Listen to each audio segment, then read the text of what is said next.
14,000 ফুটেরও বেশি উঁচুতে মাইনাস তাপমাত্রায় হাড় কাঁপানো ঠান্ডা। বাতাসে অক্সিজেনের মাত্রা এতটাই কম যে সাধারণ মানুষের পক্ষে শ্বাস নেওয়াই প্রায় অসম্ভব। কিন্তু ঠিক এই চরম প্রতিকূল নরকের বুকে ভারত তৈরি করে ফেলল এক গোপন শক্তির মহাকাব্য। লাদাখের বরফ শীতল মাটির মাত্র 1 কিলোমিটার নিচে ফুটছে এক অবিশ্বাস্য আগ্নেয়গিরির নতুন উত্তাপ। আর সেখান থেকে এবার জন্ম নিতে চলেছে ভারতের এনার্জি সেক্টরের সবচেয়ে বড় গেম চেঞ্জার, জিওথার্মাল এনার্জি বা ভূতাপীয় শক্তি। ওএনজিসি এবং ভারতীয় ইঞ্জিনিয়াররা চীনের নাকের ডগায় দাঁড়িয়ে কিভাবে এই অসাধ্য সাধন করলেন জানতে হলে ভিডিওটি শেষ পর্যন্ত দেখুন। প্রথমে বোঝা যাক এই ম্যাজিকটা আসলে কি। একে বলা হয় জিওথার্মাল এনার্জি। বিজ্ঞানীরা বলছেন কোটি কোটি বছর আগে ইন্ডিয়ান প্লেট যখন ইউরেশিয়ান প্লেটের সাথে ধাক্কা খেয়েছিল, তখন হিমালয়ের এই পুরা ভ্যালির নিচে তৈরি হয়েছিল এক বিশাল থার্মাল জোন। এখানে মাটির মাত্র 400 মিটার নিচে তাপমাত্রা প্রায় 135 থেকে 140 ডিগ্রি সেলসিয়াস। আর ভেতরের আসল তাপমাত্রা কত জানেন? প্রায় 240 ডিগ্রি সেলসিয়াসেরও বেশি।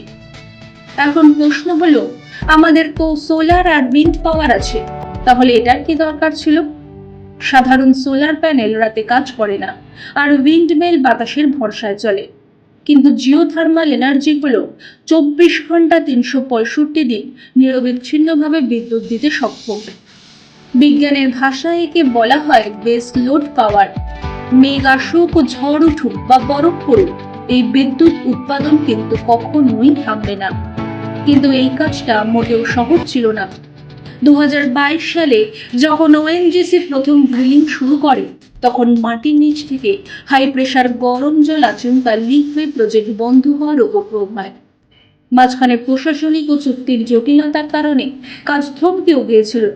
কিন্তু 2026 সালের জুনে চুক্তি নবায়নের পর ভারতীয় ইঞ্জিনিয়াররা যে গতিতে কাজ করেছেন তা এক কথায় অবিশ্বাস্য।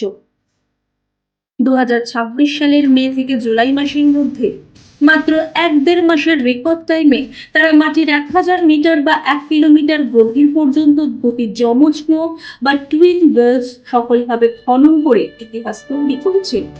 এই চরম হিমালয়ের বুকে এই ধরনের ডিপ ড্রিলিং প্রযুক্তি ভারতের আত্মনির্ভরতার এক বিরাট বড় প্রমাণ।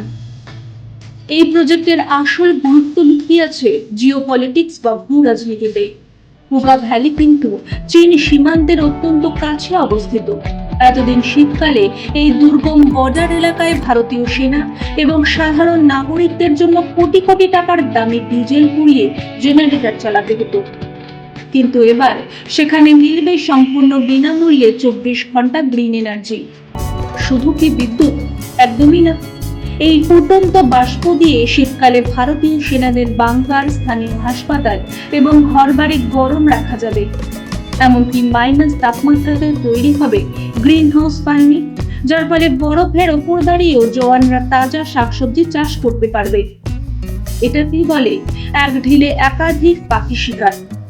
বিশ্বের বুকে আইসল্যান্ড বা আমেরিকার মতো দেশগুলো এই প্রযুক্তিতে অনেকটাই এগিয়ে, কিন্তু ভারত এবার এই গ্লোবাল জিওথার্মাল ম্যাপে নিজের নাম খোদাই করে নিল। জিওলজিক্যাল সার্ভে অফ ইন্ডিয়া বলছে ভারতের বিভিন্ন প্রান্তে এরকম 381টি হট স্প্রিং আছে, যা থেকে প্রায় 10,600 মেগাওয়াট বিদ্যুৎ তৈরি সম্ভব। লাদাখের এই 1 মেগাওয়াটের পাইলট প্ল্যান্টটি তো কেবল শুরু। ভবিষ্যতে এখান থেকে 1000 মেগাওয়াটের বেশি কমার্শিয়াল পাওয়ার গ্রিড তৈরি হবে।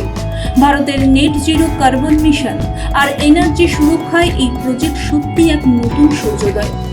আমাদের দেশের ইঞ্জিনিয়ারদের এই অবিশ্বাস্য সাফল্যের জন্য একটা লাইক তো অবশ্যই পাও না, তাই না? আপনার কি মনে হয় এই প্রজেক্ট কি লাদাখের ভাগ্য বদলে দেবে?